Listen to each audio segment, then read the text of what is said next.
ಎಲ್ರಿಗೂ ನಮಸ್ಕಾರ. ಪ್ರೇಮಾಂದು TV Kannada YouTube ಚಾನಲ್ಗೆ ನಿಮ್ಮೆಲ್ಲರಿಗೂ ಕೂಡ ಸ್ವಾಗತ.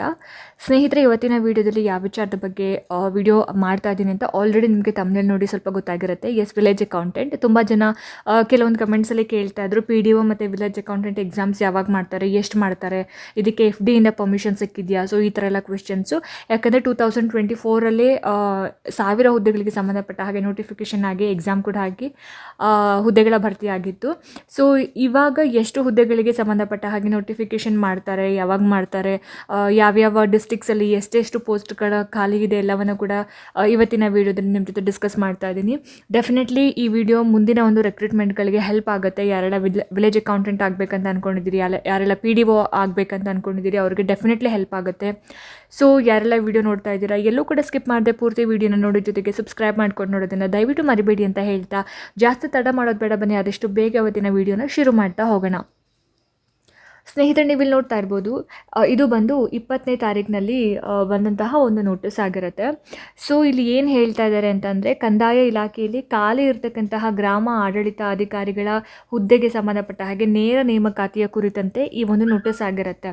ಓಕೆ, ಸೊ ಇಲ್ಲಿ ಮೇಲ್ಕಂಡ ವಿಷಯಕ್ಕೆ ಸಂಬಂಧಿಸಿದಂತೆ ಕಂದಾಯ ಇಲಾಖೆಯಲ್ಲಿ ಖಾಲಿ ಇರ್ತಕ್ಕಂತಹ 572 ಅಂದರೆ 572 ಗ್ರಾಮ ಆಡಳಿತಾಧಿಕಾರಿ ಹುದ್ದೆಗಳನ್ನು ಡೈರೆಕ್ಟ್ ರೆಕ್ರೂಟ್ಮೆಂಟ್ ಅಂದರೆ ನೇರ ನೇಮಕಾತಿ ಮುಖಾಂತರ ಭರ್ತಿ ಮಾಡ್ಕೊಳ್ಳೋದಕ್ಕೆ ಇವಾಗ ಪರ್ಮಿಷನ್ನು ಸಿಕ್ಕಿದೆ. ಆರ್ಥಿಕ ಇಲಾಖೆಯಿಂದ ಪರ್ಮಿಷನ್ ಸಿಕ್ಕಿರೋ ಅಂಥದ್ದು. ಸೊ ಅದಕ್ಕೆ ಸಂಬಂಧಪಟ್ಟ ಹಾಗೆ ಯಾವ್ಯಾವ ಜಿಲ್ಲೆಗಳಲ್ಲಿ ಎಷ್ಟೆಷ್ಟು ಇದೆ ಅನ್ನೋದು ಕೂಡ ಇಲ್ಲಿ ಹಾಕಿದ್ದಾರೆ. ಆ್ಯಂಡ್ ಅಂದರೆ 572 ಹುದ್ದೆಗಳಿಗೆ ಇವಾಗ ನೋಟಿಫಿಕೇಷನ್ ಆಗುತ್ತೆ ಅಂತಕ್ಕಂಥದ್ದು. ಅಂದರೆ ಆರ್ಥಿಕ ಇಲಾಖೆಯಿಂದ ಅಷ್ಟು ಪರ್ಮಿಷನ್ ಸಿಕ್ಕಿದೆ. ಇನ್ನು ನೋಟಿಫಿಕೇಷನ್ ಸಂದರ್ಭದಲ್ಲಿ ಇದಕ್ಕಿಂತ ಸ್ವಲ್ಪ ಜಾಸ್ತಿನೂ ಕೂಡ ಆಗಬಹುದು, ಕಡಿಮೆ ಅಂತೂ ಆಗಲ್ಲ. ಯಾಕಂದರೆ 572 ಪರ್ಮಿಷನ್ ಸಿಕ್ಕಿರೋದ್ರಿಂದ ಅದಕ್ಕಿಂತ ಸ್ವಲ್ಪ ಜಾಸ್ತಿ ಕೂಡ ಆಗುತ್ತೆ ಆ ಒಂದು ಸಂದರ್ಭದಲ್ಲಿ. ಸೊ ಹಾಗಾಗಿ ಇಲ್ಲಿ ಅತಿ ಹೆಚ್ಚು ಪೋಸ್ಟ್ಗಳು ಎಲ್ಲೆಲ್ಲಿ ಖಾಲಿ ಇದ್ದಾವೆ ಅನ್ನೋದನ್ನು ನೋಡ್ತಾ ಹೋಗೋದಾದರೆ ನೀವು ಇಲ್ಲಿ ನೋಡ್ತಾ ಇರ್ಬೋದು. ಸೊ ಬೆಂಗಳೂರು ನಗರ ಅಂತ ಬಂದಾಗ 20 ಹುದ್ದೆಗಳಿದ್ದಾವೆ. ಸೊ 252 ಹುದ್ದೆಗಳು ಮಂಜೂರಾಗಿರೋವಂಥದ್ದು. ಸೊ ಖಾಲಿ ಇರೋದ್ರಲ್ಲಿ 32 ಹುದ್ದೆಗಳು. ಸೊ ಪ್ರಸ್ತುತ ನೇಮಕಾತಿಗೆ ತಗೊಳ್ತಾ ಇರೋದು 20 ಹುದ್ದೆಗಳು, 20 ಹುದ್ದೆಗಳು. ಸೊ ಬೆಂಗಳೂರು ಗ್ರಾಮಾಂತರ 29 ಇದೆ, ಹಾಗೆಯೇ ಚಿತ್ರದುರ್ಗ 15, ಚಿಕ್ಕಬಳ್ಳಾಪುರ 21, ತುಮಕೂರು 50 ಇದೆ. ಸೊ ಇದು ಕಂಪೇರ್ ಮಾಡಿದ್ರೆ 50 ಸ್ವಲ್ಪ ಜಾಸ್ತಿನೇ ಇದೆ ಬೆಂಗಳೂರು ಮತ್ತು ಚಿತ್ರದುರ್ಗ ಚಿಕ್ಕಬಳ್ಳಾಪುರ ಕಂಪೇರ್ ಮಾಡಿದ್ರೆ. ಆ್ಯಂಡ್ ಶಿವಮೊಗ್ಗ 18 ಇದೆ, ಕೋಲಾರ 22 ಇದೆ, ಬೆಂಗಳೂರು ದಕ್ಷಿಣ ಅಂತ ಬಂದಾಗ 30, ಮೈಸೂರಲ್ಲಿ 45 ಇದೆ, ಮಂಡ್ಯದಲ್ಲಿ 50 ಇದೆ, ಹಾಸನಲ್ಲಿ 35 ಇದೆ, ಉಡುಪಿನಲ್ಲಿ ತುಂಬ ಕಡಿಮೆ 10 ಪೋಸ್ಟ್ಗೆ ಪರ್ಮಿಷನ್ ಸಿಕ್ಕಿರೋವಂಥದ್ದು. ಆ್ಯಂಡ್ ದಕ್ಷಿಣ ಕನ್ನಡ 37, ಚಾಮರಾಜನಗರ 31, ಚಿಕ್ಕಮಗಳೂರು 10, ಬೆಳಗಾವಿ 48, ಬಾಗಲಕೋಟೆಗೆ 16 ಮತ್ತು ಹಾವೇರಿಗೆ 15, ಗದಗಕ್ಕೆ 14 ಇದೆ, ಕಲಬುರಗಿ ಅಂತ ಬಂದಾಗ 35, ಬೀದರ್ಗೆ 16 ಮತ್ತು ರಾಯಚೂರಿಗೆ 5 ಹುದ್ದೆಗಳು. ಸೊ ಟೋಟಲ್ ಆಗಿ 572 ಹುದ್ದೆಗಳಿಗೆ ಪರ್ಮಿಷನ್ ಸಿಕ್ಕಿರೋವಂಥದ್ದು. ಓಕೆನಾ. ಸೊ ಹಾಗಾದರೆ ಇದು ಯಾವಾಗ ನೋಟಿಫಿಕೇಷನ್ ಆಗಬಹುದು ಅಂತಂದರೆ, ಈ ಮಂತ್ ಬಿಟ್ಬಿಡಿ, ಈ ಮಂತಲ್ಲಿ ಯಾವುದೂ ನೋಟಿಫಿಕೇಷನ್ ಸದ್ಯಕ್ಕಂತೂ ಆಗಲ್ಲ. ಪೊಲೀಸ್ ಕಾನ್ಸ್ಟೇಬಲ್ ಹುದ್ದೆ, ಆಮೇಲೆ ಸಶಸ್ತ್ರ ಪೊಲೀಸ್ ಕಾನ್ಸ್ಟೇಬಲ್ ಹುದ್ದೆಗಳಿಗೆ ಸಂಬಂಧಪಟ್ಟ ಹಾಗೆ ನಾನು ಆಲ್ರೆಡಿ ಒಂದು ವಿಡಿಯೋನ ಮಾಡಿದ್ದೆ, ನೋಟಿಫಿಕೇಷನ್ ಆಗಿದೆ ಅಂತ. 1000ಕ್ಕೂ ಮೇಲ್ಪಟ್ಟು ಹುದ್ದೆಗಳಿಗೆ ನೋಟಿಫಿಕೇಷನ್ ಆಗಿರೋವಂಥದ್ದು. ಇನ್ನು ನಾವೆಲ್ಲ ಎಕ್ಸ್ಪೆಕ್ಟ್ ಮಾಡ್ತಿರೋದು ವಿಲೇಜ್ ಅಕೌಂಟೆಂಟ್ PDO ಮತ್ತು ಶಿಕ್ಷಣ ಇಲಾಖೆಗೆ ಸಂಬಂಧಪಟ್ಟ ಹಾಗೆ ಅದು ಜುಲೈನಲ್ಲಿ ಆಗ್ತಕ್ಕಂತಹ ಚಾನ್ಸಸ್ ಇದೆ.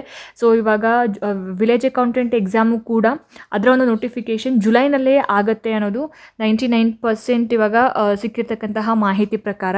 ಹಾಗಾದರೆ ವಿಲೇಜ್ ಅಕೌಂಟೆಂಟ್ಗೆ ಸಂಬಂಧಪಟ್ಟ ಹಾಗೆ ನಾವು ಅಪ್ಲಿಕೇಶನ್ ಹಾಕಬೇಕಂತ ನಮಗೆ ಏನೆಲ್ಲ ಎಲಿಜಿಬಿಲಿಟೀಸ್ ಇರಬೇಕು, ಏನೇನೆಲ್ಲ ಸಿಲೆಬಸ್ ಇರುತ್ತೆ, ವಯೋಮಿತಿ ಎಷ್ಟಿರುತ್ತೆ ಅನ್ನೋದನ್ನು ನೋಡ್ತಾ ಹೋಗೋದಾದರೆ, ಈ ನೋಟಿಫಿಕೇಷನ್ ಬಂದು 2024ರಲ್ಲಿ ಏನೋ 1000 ಹುದ್ದೆಗಳಿಗೆ ನೋಟಿಫಿಕೇಷನ್ ಮಾಡಿದ್ರು, ಅದರದ್ದು ನಾನು ಹೇಳ್ತಾ ಇದ್ದೀನಿ. ಸೊ ಸೇಮ್ ಸ್ಯಾಲ್ರಿ ಆಗಿರ್ಬೋದು ಆ್ಯಂಡ್ ಏನು ಹೇಳ್ತಾರೆ ಪಠ್ಯಕ್ರಮ ಎಲ್ಲ ಸೇಮ್ ಇರೋದ್ರಿಂದ, ಕ್ವಾಲಿಫಿಕೇಷನ್ ಸೇಮ್ ಇರೋದ್ರಿಂದ ಅದನ್ನೇ ರೆಫರೆನ್ಸ್ ಆಗಿಟ್ಕೊಂಡು ನಾನು ಹೇಳ್ತಾ ಇದ್ದೀನಿ. ಆ್ಯಂಡ್ ಗ್ರಾಮ ಆಡಳಿತಾಧಿಕಾರಿ ಅಂತ ಬಂದಾಗ ಸ್ಯಾಲ್ರಿ ಬಂದುಬಿಟ್ಟು 21,400ರಿಂದ 42,000 ತನಕನೂ ಪೇ ಸಿಗುತ್ತೆ ನಿಮಗೆ. ಸೊ ಇದಕ್ಕೆ ಕ್ವಾಲಿಫಿಕೇಷನ್ ಅಂತ ಬಂದಾಗ PUC, ದ್ವಿತೀಯ PUC ಅಥವಾ ತತ್ಸಮಾನ. ಓಕೆ, ಸೊ ಸೆಕೆಂಡ್ PUC ಅಥವಾ ತತ್ಸಮಾನ ನೀವು ಈ ಕ್ವಾಲಿಫಿಕೇಷನ್ ಮಾಡಿತ್ತು ಅಂತಂದರೆ ನಿಮಗೆ ವಿಲೇಜ್ ಅಕೌಂಟೆಂಟ್ ಹುದ್ದೆಗೆ ಸಂಬಂಧಪಟ್ಟ ಹಾಗೆ ನೋಟಿಫಿಕೇಷನ್ ಹಾಕೋದಕ್ಕೆ ನಿಮಗೆ ಅವಕಾಶ ಸಿಗೋವಂಥದ್ದು. ಓಕೆ, ಸೊ ಇಲ್ಲಿ ವಯೋಮಿತಿ ಅಂತ ಬಂದಾಗ ಇವಾಗ ಆಬ್ವಿಯಸ್ಲಿ 5 years ಏಜ್ ರಿಲ್ಯಾಕ್ಸೇಷನ್ ಕೊಟ್ಟಿದ್ದಾರೆ. ಅಲ್ವಾ. ಸೊ ನಾವು PC ನೋಡ್ಬೋದು ಅಥವಾ ಬೇರೆ ಯಾವುದೇ ಒಂದು ಹುದ್ದೆಗೆ ಸಂಬಂಧಪಟ್ಟ ಹಾಗೆ ನೋಟಿಫಿಕೇಷನ್ ಆಗಿದೆ ಅಲ್ವಾ, ಅಲ್ಲಿ 5 ವರ್ಷಗಳ ಕಾಲ ಹೆಚ್ಚಿಗೆ ಒಂದು ಏಜ್ ರಿಲ್ಯಾಕ್ಸೇಷನ್ ಇರೋದ್ರಿಂದ ಇಲ್ಲಿ ಏನು ಕೊಟ್ಟಿದ್ದಾರೆ ಅದನ್ನು +5 ಅಂತ ನಾವು ಮಾಡ್ಕೋತಾ ಹೋಗಬೇಕಾಗತ್ತೆ. ಓಕೆನಾ. ಸೊ ಪರಿಶಿಷ್ಟ ಜಾತಿ, ಪರಿಶಿಷ್ಟ ಪಂಗಡ, ಪ್ರವರ್ಗ 1 ಅಭ್ಯರ್ಥಿಗಳಿಗೆ ಅಂದರೆ SC ST ಕ್ಯಾಟಗರಿ 1 ಅವ್ರಿಗೆ 40 ಇತ್ತು, +5 ಮಾಡ್ಕೊಳ್ಳಿ 45 ಆಗುತ್ತೆ. ಓಕೆ. ಸೊ ಆ ರೀತಿ ಇಲ್ಲಿ ಪ್ರವರ್ಗ 2A 2B 3A 3B ಅಭ್ಯರ್ಥಿಗಳಿಗೆ 38 ಇತ್ತು, ಸೊ +5 ಮಾಡ್ಕೊಳ್ಳಿ 43 ಆಗುತ್ತೆ. ಆ್ಯಂಡ್ 35 ಇಯರ್ಸ್ ಜನರಲ್ ಕ್ಯಾಂಡಿಡೇಟ್ಸ್ಗೆ +5, ಸೊ 40, ಸೊ 5 +5 ಅಂತ ನೀವು ಆ್ಯಡ್ ಮಾಡ್ಕೋಬೇಕಾಗುತ್ತೆ ವಯೋಮಿತಿ. ಆಯಿತಾ. 5 ವರ್ಷಗಳ ಕಾಲ ವಯೋಮಿತಿಯನ್ನು ಹೆಚ್ಚಿಗೆ ಮಾಡುವಂಥದ್ದು. ಅದು ಎಲ್ಲಿ ತನಕ ಅಂತಂದರೆ ನೆಕ್ಸ್ಟ್ ಇಯರ್ 2027 ಡಿಸೆಂಬರ್ ತನಕ ಯಾವುದೆಲ್ಲ ನೋಟಿಫಿಕೇಷನ್ ಆಗುತ್ತೆ ಅದೆಲ್ಲದಕ್ಕೂ ಕೂಡ 5 ವರ್ಷಗಳ ಕಾಲ ಏಜ್ ರಿಲ್ಯಾಕ್ಸೇಷನ್ ಇರೋ ಅಂಥದ್ದು. ಓಕೆ.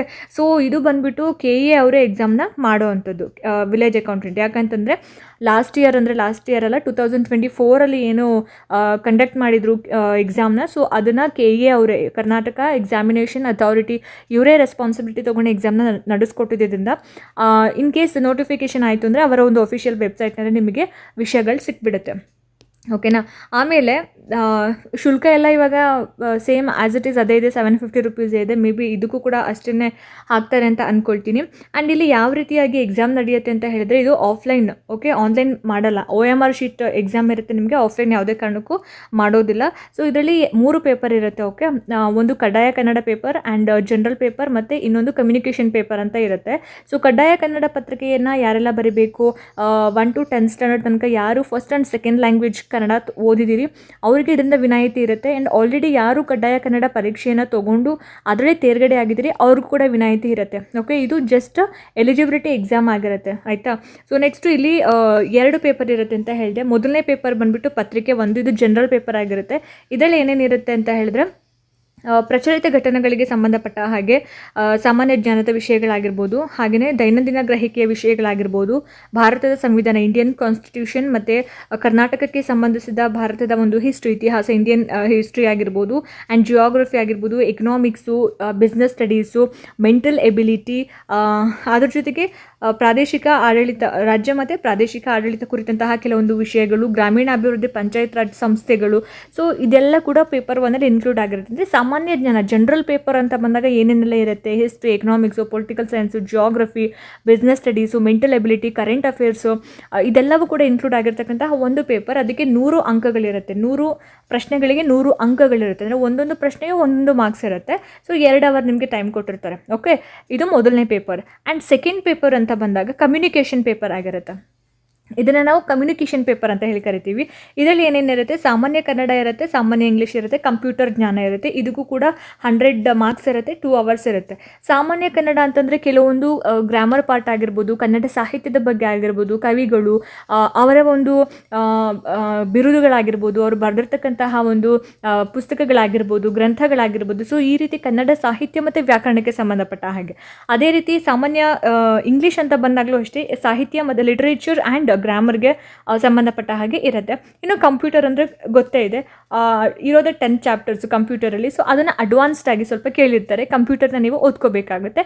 ಸೊ ವಿಲೇಜ್ ಅಕೌಂಟೆಂಟ್ ಅಂತ ಬಂದಾಗ ನೀವು 200 ಮಾರ್ಕ್ಸಿಗೆ ಎಕ್ಸಾಮ್ನ ಅಟೆಂಡ್ ಮಾಡಬೇಕಾಗುತ್ತೆ. ಓಕೆ. ಸೊ ಇದಿಷ್ಟು ಸಿಲೆಬಸ್. ಓಕೆನಾ. ಇನ್ನು ಇದರಲ್ಲಿ ನೆಗೆಟಿವ್ ಮಾರ್ಕ್ಸ್ ಇರುತ್ತೆ ಅಂತ ಹೇಳಿದ್ರೆ ಡೆಫಿನೆಟ್ಲಿ ಇರುತ್ತೆ. ನೋಟಿಫಿಕೇಷನಲ್ಲೇ ಮೆನ್ಷನ್ ಮಾಡಿರ್ತಾರೆ. ಸ್ಪರ್ಧಾತ್ಮಕ ಪರೀಕ್ಷೆ ಪ್ರಶ್ನೆ ಪತ್ರಿಕೆಗಳಲ್ಲಿ ಪ್ರತಿಯೊಂದಕ್ಕೂ 4 ಆಪ್ಷನ್ಸ್ನ ಕೊಟ್ಟಿರ್ತಾರೆ. ಸೊ ಕ್ಯಾಂಡಿಡೇಟ್ಸ್ ಏನು ಮಾಡಬೇಕು, ಯಾವುದಾದ್ರೂ ಒಂದು ಕರೆಕ್ಟಾಗಿರೋ ಆನ್ಸರನ್ನು ಅಥವಾ ನಿಮಗೆ ಯಾವ್ದು ಸರಿ ಅನಿಸುತ್ತೋ ಅದನ್ನು ಆಯ್ಕೆ ಮಾಡಬೇಕು. ನೀವು ಎಷ್ಟು ಉತ್ತರಕ್ಕೆ ತಪ್ಪು ಉತ್ತರ ಕೊಡ್ತಾ ಹೋಗ್ತೀರಾ, ಪ್ರತಿ ತಪ್ಪು ಉತ್ತರಕ್ಕೆ 4ನೇ ಒಂದರಷ್ಟು ಅಂಕಗಳನ್ನು ಅವ್ರು ಏನು ಮಾಡ್ತಾರೆ, ಮೈನಸ್ ಮಾಡ್ತಾ ಹೋಗ್ತಾರೆ. ಸೊ ಹಾಗಾಗಿ ನೆಗೆಟಿವ್ ಮಾರ್ಕ್ಸ್ ಇದೆ ಅಂತಂದಾಗ ನಾವು ಟಿಕ್ ಮಾಡಬೇಕಾದ್ರೆ ಸ್ವಲ್ಪ ಯೋಚನೆ ಮಾಡಿ ಟಿಕ್ ಮಾಡಬೇಕಾಗತ್ತೆ. ಸೊ ಹಾಗಾಗಿ ಇದರಲ್ಲಿ ನೆಗೆಟಿವ್ ಮಾರ್ಕ್ಸ್ ಖಂಡಿತ ಇರುತ್ತೆ. ಸೊ ಜುಲೈನಲ್ಲಿ ನೋಟಿಫಿಕೇಶನ್ ಆಗುತ್ತೆ ಅಂತಕ್ಕಂಥ ಒಂದು ಸುದ್ದಿ ಇದೆ. ಡೆಫಿನೆಟ್ಲಿ ಜುಲೈಯಲ್ಲಿ ಎಲ್ಲ ಇಲಾಖೆಗೆ ಸಂಬಂಧಪಟ್ಟ ಹಾಗೆ ಕಂದಾಯ ಇಲಾಖೆ ಆಗಿರ್ಬೋದು, ಆರೋಗ್ಯ ಮತ್ತು ಕುಟುಂಬ ಇಲಾಖೆ ಆಗಿರ್ಬೋದು, ಆಮೇಲೆ ಶಿಕ್ಷಣ ಇಲಾಖೆ ಆಗಿರಬಹುದು, ಉನ್ನತ ಶಿಕ್ಷಣ ಆಗಿರ್ಬೋದು, ಎಲ್ಲವೂ ಕೂಡ ಜುಲೈನಲ್ಲಿ ನೋಟಿಫಿಕೇಶನ್ ಆಗುತ್ತೆ. ಸೊ ಯಾರೆಲ್ಲ ಇವಾಗ ವಿಲೇಜ್ ಅಕೌಂಟೆಂಟ್ ಆಗಬೇಕು ಅಥವಾ PDO ಆಗಬೇಕು ಅಥವಾ ಟೀಚರ್ಸ್ ಆಗಬೇಕು, ಲೆಕ್ಚರರ್ಸ್ ಆಗಬೇಕಂತ ಓದ್ಕೋತಾ ಇದ್ದೀರಾ, ಡೆಫಿನೆಟ್ಲಿ ಡೆಫಿನೆಟ್ಲಿ ಓದೋದನ್ನು ಸ್ಟಾಪ್ ಮಾಡಬೇಡಿ. ಇದು ನಿಮ್ಮ ಗೋಲ್ಡನ್ ಆಪರ್ಚುನಿಟಿ. ಸೊ ಇವಾಗ ನೋಟಿಫಿಕೇಷನ್ ಮಾಡಿದ್ರೆ ಇನ್ನು ಯಾವಾಗ ನೋಟಿಫಿಕೇಷನ್ ಮಾಡ್ತಾರೋ ಗೊತ್ತಿಲ್ಲ. ಎಷ್ಟೆಲ್ಲ ಹೋರಾಟಗಳನ್ನು ಮಾಡಿ ನೋಟಿಫಿಕೇಷನ್ಸ್ ಆಗೋ ಥರ ಮಾಡಿಸ್ಕೊಂಡಿದ್ದೀವಿ. ಸೊ ಹಾಗಾಗಿ ಯಾರು ಕೂಡ ಟೈಮ್ನ ವೇಸ್ಟ್ ಮಾಡೋಕ್ಕೆ ಹೋಗಬೇಡಿ. ಇದ್ರ ಬಗ್ಗೆ ವಿಲೇಜ್ ಅಕೌಂಟೆಂಟ್ ಆಗಿರ್ಬೋದು ಅಥವಾ PDO ಆಗಿರ್ಬೋದು, ಇದ್ರ ಬಗ್ಗೆ ನಾನು ಸಾಕಷ್ಟು ವೀಡಿಯೋಸ್ಗಳನ್ನು ಅಪ್ಲೋಡ್ ಮಾಡಿದ್ದೀನಿ. ಪ್ರೀವಿಯಸ್ ವೀಡಿಯೋಸ್ಗಳನ್ನ ನೋಡಿ. ಆಮೇಲೆ ನಾನು ಪ್ಲೇ ಲಿಸ್ಟ್ ಕೂಡ ಮಾಡಿದ್ದೀನಿ, ವಿಲೇಜ್ ಅಕೌಂಟೆಂಟ್ PDO ಮತ್ತು HSTR TET CTET ಅಂತ. ಸೊ ನಿಮ್ಗೆ ಏನೇ ಒಂದು ಡೌಟ್ಸ್ ಇದ್ದರೂ ಕೂಡ ಯಾವುದೇ ಒಂದು ವೀಡಿಯೋಗೆ ಬಂದು ನೀವು ಕಮೆಂಟ್ ಮಾಡಿದ್ರೆ ಡೆಫಿನೆಟ್ಲಿ ನಾನು ನಿಮ್ಮ ಡೌಟ್ಸನ್ನು ಕ್ಲಾರಿಫೈ ಮಾಡೋದಕ್ಕೆ ಟ್ರೈ ಮಾಡ್ತೀನಿ. ಸೊ ಹೋಪ್ ಈ ವಿಡಿಯೋ ನಿಮ್ಗೆ ಇಷ್ಟ ಆಗಿದೆ, ಅನುಕೂಲ ಆಗಿದೆ ಅಂತ ಅಂದ್ಕೊಳ್ತೀನಿ. ಇಷ್ಟ ಆಯಿತು ಅಂತಂದರೆ ದಯವಿಟ್ಟು ಲೈಕ್ ಮಾಡಿ, ಶೇರ್ ಮಾಡಿ, ಹಾಗೆ ನಿಮ್ಮ ಅನಿಸಿಕೆ ಅಭಿಪ್ರಾಯಗಳು ಏನೇ ಇದ್ರೂ ಕೂಡ ನನಗೆ ಕಾಮೆಂಟ್ ಸೆಕ್ಷನಲ್ಲಿ ತಿಳಿಸಿ ಅಂತ ಹೇಳ್ತಾ, ಇದೇ ರೀತಿ ಹೆಚ್ಚಿನ ವೀಡಿಯೋಸ್ಗಳಿಗೋಸ್ಕರ ನಿರಂತರವಾಗಿ ನನ್ನ ಚಾನಲನ್ನು ನೋಡ್ತಾ ಇರಿ. ಮುಂದಿನ ವೀಡಿಯೋಸ್ಗಳಲ್ಲಿ ನಾನು ನಿಮಗೆ ಸಿಗ್ತೀನಿ. ಅಲ್ಲಿ ತನಕ ಎಲ್ರಿಗೂ ನಮಸ್ಕಾರ.